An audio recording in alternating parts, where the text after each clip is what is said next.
సభ నిర్వహిస్తున్న దిలీప్ ఆయన చెప్పినట్టుగానే నాకు 1972 నుండి పరిచయం. ఆ పరిచయం ఇప్పటిదాకా అలాగే కొనసాగుతున్నది. ఆయన రాజకీయ పార్టీలు తర్వాత చాలా ప్రయోగాలు చేశాడు దిలీప్.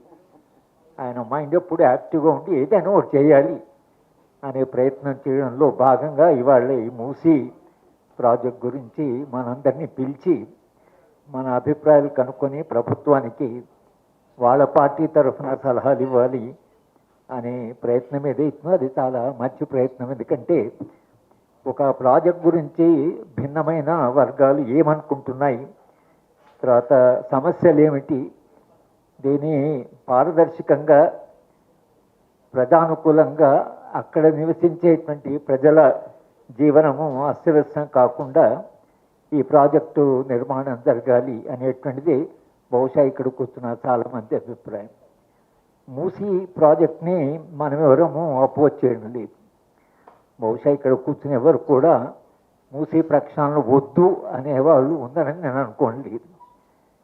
కానీ ఈ ప్రక్షాళన అనేటువంటి కార్యక్రమం తీసుకున్నప్పుడు దీంట్లో 3-4 సమస్యలు ఉన్నాయి. ఒకటి, ఏషియన్ డెవలప్మెంట్ బ్యాంక్ నుంచి లేదా మీరు ప్రపంచ బ్యాంకు, మీరు అంతర్జాతీయ ద్రవ్య సంస్థల దేని నుంచి అయినా అప్పు తీసుకున్నా మనకు నిర్ణయాధికారం చాలా తక్కువ.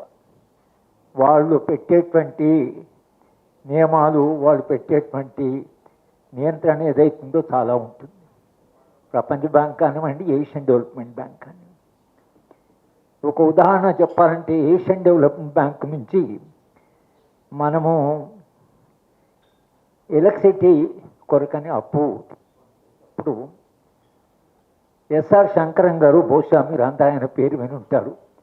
ఒక అద్భుతమైన నిజాయితీ కలిగిన జీవితం అంతా త్యాగం చేసిన ఆఫీసర్ ఆయన. టిఎల్ శంకర్ గారు ఆయన ఏషియన్ డెవలప్మెంట్ బ్యాంకు వెళ్తూ శంకరం గారిని కూడా తీసుకెళ్ళేవాడు. ఇద్దరి దగ్గర స్నేహితులు. ఏషియన్ డెవలప్మెంట్ బ్యాంక్ పెట్టిన ఒక కండిషన్ ఏమిటంటే భారతదేశంలో ఎలక్ట్రిసిటీకి సంబంధించి ఏ మార్పులు చేసినా మా పరిమితి లేకుండా చేయకూడదు. అంటే అగ్రిమెంట్లోనే అది భాగం. మా పరిమితి లేకుండా ఏ మార్పు చేయకూడదు. వాళ్ళప్పుడు 200 కోట్లు ఏదో ఇస్తున్నారు. శంకరం గారు ఈ దేశాన్ని ప్రేమించిన వాడు కాబట్టి, శంకరం అంటే మీరు ఇచ్చే 200 కోట్లకి మీ పర్మిషన్ లేకుండా ఒక స్వతంత్ర భారతదేశము, సార్వభౌమ దేశము, మా సార్వభౌమత్వాన్ని మీద పెట్టమంటున్నారు. ఇది మాకు అంగీకారం కాదు. మేము మీ అప్పు తీసుకోం, మేము వెళ్ళిపోతాం, కానీ ఈ కండిషన్ మాత్రం మేము ఒప్పుకోం. వాళ్ళు 2-3 అంతకుముందు అగ్రిమెంట్ చేశారు సార్ మన తరఫున. అందరు సంతకాలు పెట్టారు. మీ వాళ్ళు ఇతరులు వచ్చి సంతకాలు పెట్టారు. మీకేం అభ్యంతరం అంటే శంకరం గారు చెప్పిందంటే మాకు అభ్యంతరం ఉంది. దేశ స్వాతంత్రాన్ని, సార్వభౌమత్వాన్ని ఇక్కడ మేము మార్టిగేజ్ చేయడానికి రాలేదు. దాంట్లో ఏం చేయాలి అని 2 రోజుల చర్చ జరిగిన తర్వాత ఎలక్ట్రిసిటీకి సంబంధించిన ఏ మార్పులు చేసినా ఆ మార్పులు మాకు కూడా తెలియజేయాలి అని మార్చారు. అది మారిస్తేప్పుడు సంతకాలు పెట్టారు. చెప్పడం సరే, ఇన్ఫార్మ్ చేయడం అని చేస్తాం, ఓ copy will mark to you, అంతేగాని మీ పర్మిషన్ లేకుండా మేము మార్పులు చేయకూడదని. ఇలాగే ఉంటాయి ఈ ప్రపంచ బ్యాంక్ నుంచి తెచ్చే అప్పులన్నీ ఇలాగే ఉంటాయి. కనుక ఏషియన్ డెవలప్మెంట్ బ్యాంక్ ఏ కారణమైతే అప్పిస్తామంటున్నారు. వాళ్ళు పెట్టిన షరతులు ఏంటో మనకు తెలియదు. ఆ షరతులు తెలిస్తే ఎందుకు పారదర్శకంగా, ఎందుకు ప్రభుత్వం ఇలా ఇబ్బంది పడుతున్నది?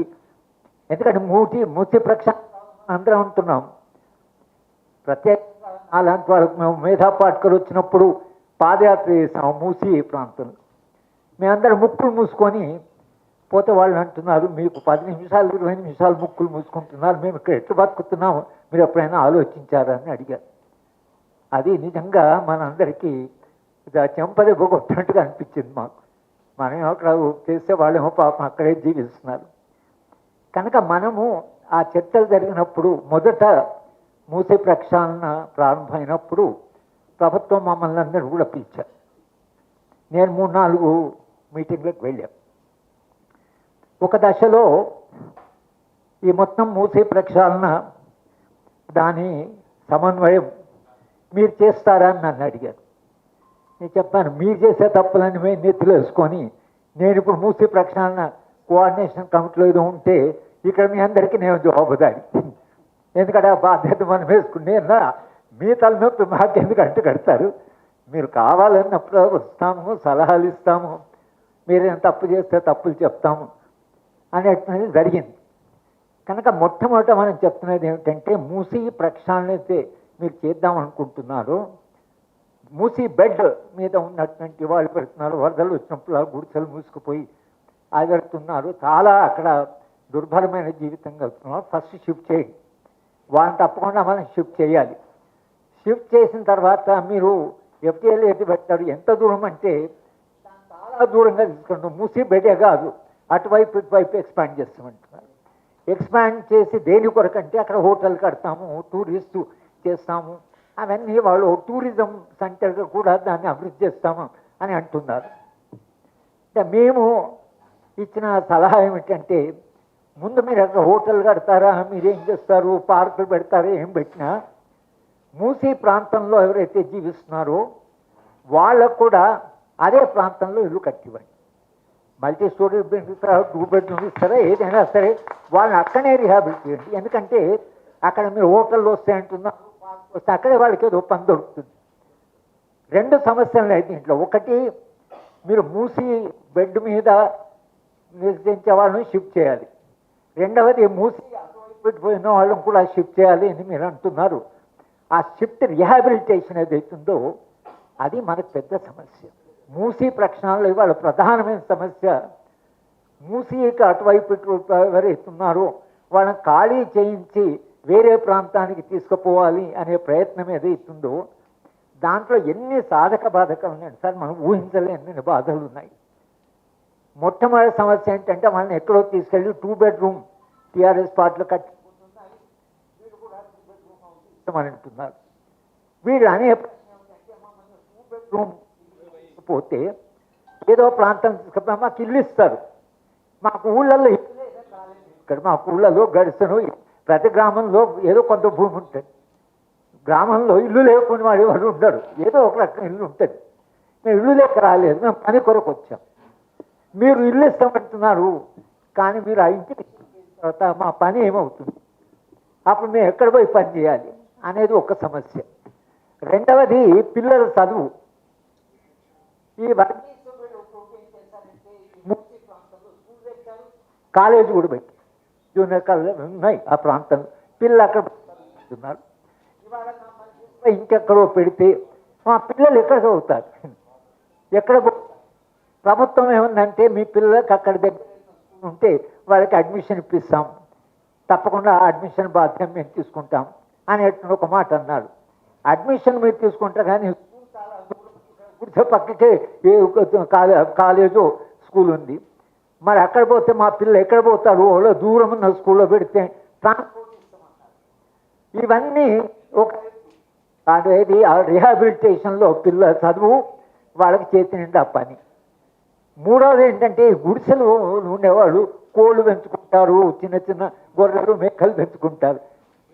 హౌస్లో కింద ఉండేవాళ్ళ సంఖ్య పైపోయిన వాళ్ళకి అవన్నీ చేయడానికి లేదు. అక్కడ వాళ్ళు ఇల్లు మేకలు కోళ్ళు వీళ్ళు పెట్టుకుంటారు, పక్క ఇంకో ఫ్లాట్ ఉంటాడు. ఆ సమస్య కూడా ఉంది. అంటే వాళ్ళ జీవన విధానం ఏదైతుందో ఆ జీవన విధానము డిస్టర్బ్ అయినప్పుడు వాళ్ళని మీరు షిఫ్ట్ చేసినప్పుడు డిపిఆర్ కావాలండి. డిపిఆర్ ఉంటే ఏమైతే అంటే, ప్రాజెక్ట్ రిపోర్ట్లో కంప్లీట్గా రిహాబిలిటేషన్ చేసేప్పుడు కొందరిని చేశారు, కొందరిని షిఫ్ట్ చేశారు. షిఫ్ట్ చేసి రూమ్ హౌస్ అలాట్ చేస్తే అది ఎవరికో అమ్ముకున్నారు, ఎవరు ఎమ్మెల్యేనో లోకల్ రాజకీయ నాయకులు. వీళ్ళు అక్కడ పోతే ఇల్లు ఖాళీ లేదు, అక్కడ ఇల్లు ఖాళీ లేదు.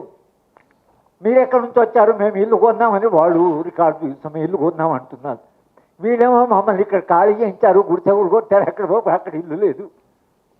ఇంకోటి ఏంటి కొంది, అది చాలా కాలం కింద కట్టినవి టీఆర్ఎస్ పీరియడ్లో వాళ్ళు పంచలేదు కనుక అక్కడ ఎలక్ట్రిసిటీ లేదు, వాటర్ సమస్య ఇవన్నీ ఉన్నాయి. కనుక రీహాబిలిటేషన్ మీద కాంప్రహెన్సివ్ ప్లాన్ ఉండాలి. పిల్లల చదువు ఏంటి, వాళ్ళ పని సంగతి ఏంటి, వాళ్ళ జీవన విధానం ఏంటి, అనేది.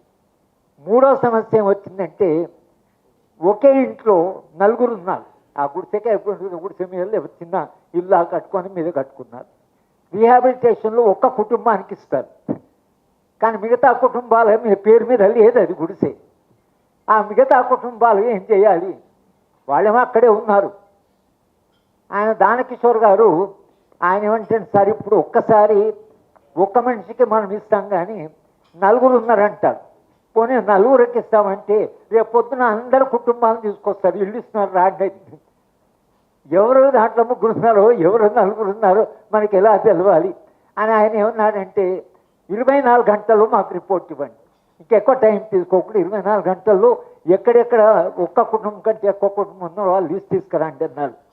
ఈ సమస్యలు ఒకదాని మీద ఒకటి కనుక మనం ఇక్కడ నుంచి ప్రభుత్వానికి చెప్పాల్సిన రికమెండేషన్ ఏంటంటే రీహాబిలిటేషన్ ప్లాన్ ఏదైతే మీరు దాంట్లో ఉండే సమస్యలు ఏవైతున్నాయో అన్నీ అధ్యయనం చేసి ఆ సమస్యలకు మీరు ఏం పరిష్కారం చెప్తారనేది ఒకటి. అంటే రీహాబిలిటేషన్ తర్వాత వాళ్ళ జీవితం మెరుగుపడాలి. లేకపోతే మనం ఏమంటున్నామంటే మూసీ ప్రాంతంలోనే మీరు ఎప్పుడైతే అభివృద్ధి చేస్తారో అక్కడే వాళ్ళని రీహాబిలిటేట్ చేయండి. హోటళ్ళు, తర్వాత ఇల్లు కట్టడము, బంగళాలు, పార్కులు పెట్టొచ్చు, కానీ అక్కడ జీవిస్తున్న వాళ్ళు ఎవరైతే ఉన్నారో వాళ్ళకు మీరు అదే ప్రాంతంలో రీహాబిలిటేషన్ చేయగలరా అనేటువంటి కూడా ఒకవేళ వాళ్ళు చేయగలిగితే దానివలన వచ్చేటువంటి ప్రయత్నం.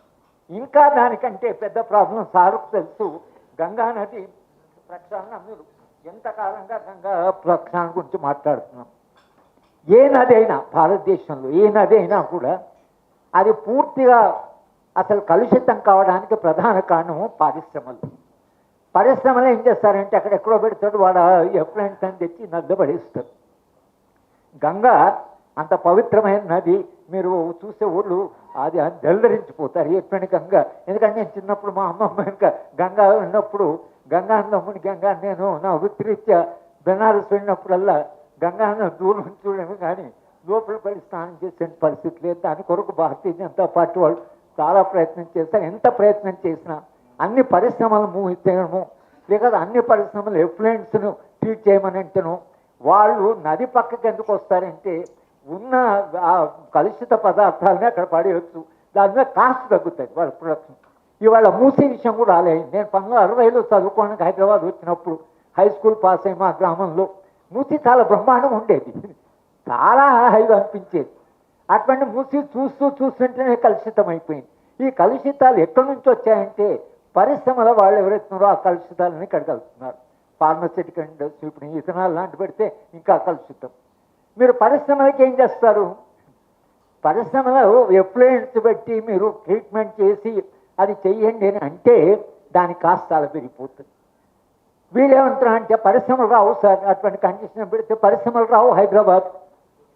కేటీ రామారావు గారితో ఒకసారి చెప్తే జరిగింది. అంటే ఆయన కేటీ రామారావు గారు ఏమన్నారంటే సార్ మన అన్ని కండిషన్లు అవి పెడితే వాడు ఇంకెక్కడ వెళ్ళిపోతాడు, ఇక్కడ రాదు. పరిశ్రమలు రావాలంటే వాళ్ళు చెప్పిన మనం వినాలి, మనం చెప్పిన వాళ్ళు వినరు. ఇవాళ పరిశ్రమల పరిస్థితి అట్లా ఉంది. వాళ్ళే మనం బెదిరిస్తారు, నువ్వు ఆ కండిషన్ ఇస్తావా, ఈ కండిషన్ పెడతావా, మీరు ఎఫ్లైన్ ట్రీట్మెంట్ 100% చేయాలి, నదిలో ఒకే వదలడానికి వీలు లేదని పెడితే కొన్ని పరిశ్రమలు రావు. మరి పరిశ్రమలు రాకపోతే ఎట్లా అభివృద్ధి అంటే పరిశ్రమల అభివృద్ధి మీకు కావాలి, కానీ పరిశ్రమలు వచ్చే కలుషిత పదార్థాలని మీరు మూసీ నదిలో గడిపితే మీరు రేపు మూసీని క్లియర్ చేసిన ఈ పరిశ్రమల నుంచో ఎఫ్లైన్కి ఏం చేస్తారు?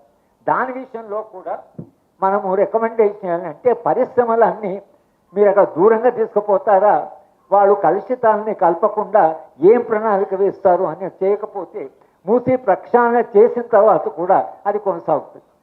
కనుక ఆ పరిశ్రమలు ఏం చేస్తారు? ఉన్న ప్రజల యొక్క రీహాబిలిటేషన్ సంగతి ఏమిటి? మేము ఇంకొక కూడా సలహా ఇచ్చాం, మీరు రీహాబిలిటేషన్ చేసిన తర్వాత వాళ్ళని 2 బెడ్రూమ్లో పెట్టిన తర్వాత కనీసం ఒక 5-6 నెలలు మీరు ప్రభుత్వమే వాళ్ళని పోషించండి, వాళ్ళకి పని దొరికేదాకా. ఇప్పుడు ఇళ్లలో పనిచేసే వాళ్ళు ఉంటారు, కూరగాయలు అమ్ముకునే వాళ్ళు ఉంటారు, చిన్న చిన్న వాళ్ళు అక్కడ వెళ్ళి మళ్ళీ కూరగాయలు అమ్ముకునే మార్కెట్ దగ్గరపోవడము, పిల్లల చదువు గురించి, తర్వాత వాళ్ళ జీవనం పని దొరికేదాకైనా కనీసం వాళ్ళకు ప్రభుత్వం ఏదో ఒక 10,000 15,000 వాళ్ళ జీవితం కొనసాగేట్టుగా. లేకపోతే అక్కడ షిఫ్ట్ అయిన మన్నాడు పని లేదు, వాళ్ళ ఆకలితో రోజుగా వాళ్ళు ఏదైనా ఆదాయం వస్తేనే బతికే జీవితాలు అవి. అవి ఆదాయాలు బ్యాంకులు ఉంటున్న వాళ్ళు పేదవాళ్ళు కాదు. కనుక ఆ పేదవాళ్ళ గురించి కూడా మనం ఆలోచించాలి, పరిశ్రమల గురించి ఆలోచించాలి. మూసీ ప్రక్షాళన చేస్తే ఏం చేయాలంటే, ప్రక్షాళన చేసి మీరు ఎఫ్టీఎల్ అయితే అటు ఇటు పెంచుతున్నారో అక్కడే వాళ్ళు రీహాబిలిటేషన్ చేసేట్టుగా మీరు ఒకవేళ మీ ప్రణాళికలోనే దాన్ని భాగంగా చేస్తే అప్పుడు బహుశా ఇన్ని సమస్యలు ఎదుర్కోవడం జరగదు.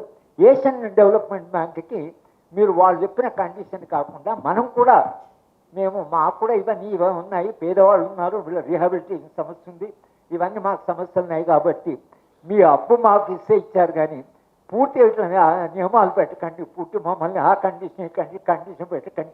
ఎందుకంటే మా దేశము ఏదో లండన్లో థేమ్స్ నది, లేకపోతే ఎక్కడో ఆ నది ఈ నది, షాంఘాయిలో ఉన్నది, సరే వాళ్ళు ఆ జాగ్రత్తలు అన్నీ తీసుకున్నారు. మేము షాంఘాయి నగరం మధ్య నుంచి బ్రహ్మాండమైన రోడ్డు పోతుంది. లండన్లో కూడా థేమ్స్ నది, ముఖ్యమంత్రి గారు ఇన్స్పైర్ అయింది థేమ్స్ నది నుంచి అంటున్నాడు. థేమ్స్ నది చరిత్ర మీరు చదివితే దాన్ని అంతా శుభ్రంగా పెట్టడానికి వాళ్ళు ఎన్ని కష్టాలు పడ్డారు మనం అర్థమైతే కానీ మనకు అర్థం. ఉట్టిగా థేమ్స్ నదిలాగా మారదు, అట్లా మనం చేసినంత మాత్రం థేమ్స్ నదిలాగా మారదు. కనుక ఒక డిపిఆర్ ఇవాళ ఏం చేస్తారంటే పబ్లిక్ హియరింగ్ తీసేశారు. నిన్న షెడ్యూల్ 8 పబ్లిక్ హియరింగ్ తీసేశారు. పబ్లిక్ హియరింగ్ తీసేస్తే ఇట్లా పబ్లిక్ హియరింగ్ ఉంటేనే కదా ప్రజల సమస్యల మీకు తెలిసేది, అప్పుడే కదా పరిష్కారాలు వచ్చేది. పబ్లిక్ హియరింగ్ తీసేయాల్సిన అవసరం ప్రభుత్వానికి ఏమొచ్చింది? కనుక మీరు షెడ్యూల్ 8 కింద మేము పబ్లిక్ హియరింగ్ ఉండదు ఇదని మీరు ఏది అంటున్నారో అది నా దృష్టిలో ప్రజాస్వామ్యం కాదు. పారదర్శకంగా ప్రజాస్వామ్యంగా ప్రజల భాగస్వామ్యంతో అభివృద్ధి జరగాలి కానీ ప్రజలను కాదని పారదర్శకం లేదని పబ్లిక్ హియరింగ్ లేకుండా అలా ప్రాజెక్ట్ డెవలప్ చేయడం అనేది ఏదైతుందో అది ప్రజల దృష్ట్యా, ప్రభుత్వం దృష్ట్యా అభివృద్ధి వేరే, ఈ అభివృద్ధి నమూనాతో నాకు సమస్యలు అది వేరే, అది నేను ఇక్కడ మాట్లాడదలుచుకోలేదు. ఈ అభివృద్ధి నమూనాలో చాలా సమస్యలు ఉన్నాయి. ఎందుకంటే ఈ అభివృద్ధి నమూనా పెట్టుబడిదారి అభివృద్ధి నమూనా కూడా కాదు. పెట్టుబడిదారి వ్యవస్థలో మనిషి యొక్క స్వప్రయోజనము ఇతర మనుషుల గురించి పట్టించుకోవడం. కానీ న్యూ లిబరలిజంలో మనిషి స్వార్థపరుడు, స్వార్థం చాలా గొప్పది, స్వార్థం కంటే మించిన విలువ లేదు. స్వార్థం ఎంత గొప్పదంటే అది ప్రపంచాన్ని అభివృద్ధి వేగంగా తీసుకుపోతుంది. అని defence of selfishness, virtues of selfishness పుస్తకాలు అంటే స్వార్థానికి ఎంత గొప్ప గుణాలు ఉన్నాయని పుస్తకం వచ్చింది. మనిషి స్వార్థపరుడుగా ఉంటేనే మనిషి జీవితం అర్థవంతంగా ఉంటున్నారు. దుర్మార్గం సెల్ఫ్ ఇంట్రెస్ట్ అనుకున్న మనిషి అందరికీ మనకు ప్రయోజనం. కానీ మీరు సెల్ఫిష్గా బతకండి అంటే, స్వార్థంగా బతకాలంటే భార్యను చంపుతాను, భర్త భార్యను చంపుతాను, భార్య భర్తను బాగానే ఉంది, న్యూ లిబరలిజం కింద బాగానే వస్తుంది. కానీ మనుషులు అట్లా పాడైపోయాయి. నీ అభివృద్ధి ఎందుకు కొరకు? అభివృద్ధి అనేది మానవ సంబంధాలు పెంచి మనుషులు హాయిగా జీవించడం కొరకు. ఏ అభివృద్ధి అయినా మనుషులు కాస్త హాయిగా జీవించాలి, మనుషులు సుఖంగా. ఈ గోల్ లేకుండా, ఈ లక్ష్యం లేకుండా మీరు అభివృద్ధి సాధిస్తామంటే అభివృద్ధి సాధించడం కానీ హింస పెరుగుతుంది, కుటుంబాలు కోల్పోతున్నాయి, సమస్యలు కోల్పోతున్నాయి, విపరీతమైన హింస పెరిగింది సమాజంలో.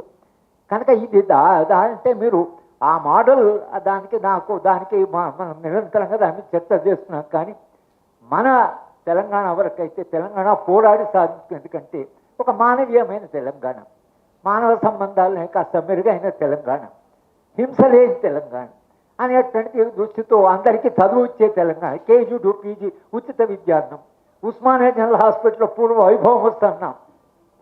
హాస్పిటల్స్ అన్నీ చాలా బాగుపడి తెలంగాణ ఉద్యమంలో మేము ఇవన్నీ మాట్లాడేవాళ్ళు. ఉస్మానియా జనరల్ హాస్పిటల్ పోయి నేను చెప్పాను మీకు పూర్వ వైభవం రావాలి. ఎందుకంటే ఉస్మానియా స్టూడెంట్గా ఉస్మానియా జనరల్ హాస్పిటల్ పోతే మాకు 2 రూమ్స్ ఉండేవి. దిలీప్ ఉస్మానియా జనరల్ హాస్పిటల్లో ఉస్మానియా యూనివర్సిటీ స్టూడెంట్స్కు ఫ్యాకల్టీ 2 రూమ్లు ఉండేవి. అప్పుడప్పుడు మేము అక్కడ పోయి మా రూమ్ చూసి వచ్చేవాళ్ళు, ఈ రూమ్ మనవే అంటే. ఎందుకంటే ఉస్మానియా యూనివర్సిటీ పిల్లలకు స్టాఫ్ 2 రూమ్ పెట్టారు. మా అమ్మ ఆరోగ్యం బాధపోతే నేను చిన్న పిల్లవాడిని, మా అమ్మాయికి ఉస్మానియా జనరల్ హాస్పిటల్ వస్తే మాకు కూడా పాలు తర్వాత బ్రెడ్ ఇచ్చారు పిల్లలకు. ఉస్మానియా ఎంత బాగుంది, బెస్ట్ డాక్టర్స్ మన రాష్ట్రంలో ఉస్మానియా జనరల్ హాస్పిటల్ ఉండదు. ఏమైపోయింది ఆ హాస్పిటల్? ఎందుకు నన్ను ఎట్లా పాడు చేశారు? కనుక ఈ హాస్పిటల్ బాగుపడతాయి. నేనేమనుకున్నా అంటే తెలంగాణ వస్తే హాస్పిటల్స్కు పూర్వ వైభవం వస్తుందేమో, ఉస్మానియా యూనివర్సిటీ చాలా బాగుపడుతుంది.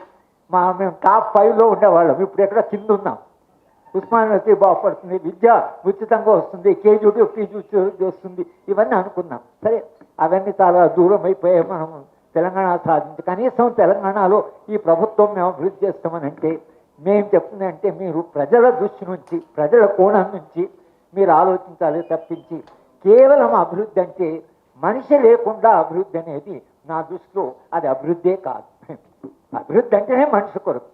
కనుక ఆ లక్ష్యంతో మనం ఆలోచించి మనం ఈ సభాముఖంగా ఈ సదస్సు ముఖంగా కొన్ని సలహాలు ప్రభుత్వానికి ఇచ్చి ఆ సలహాలు అంగీకరించేదాకా కొంత ఒత్తిడి కూడా పెట్టవలసిన అవసరం ఉంటుంది.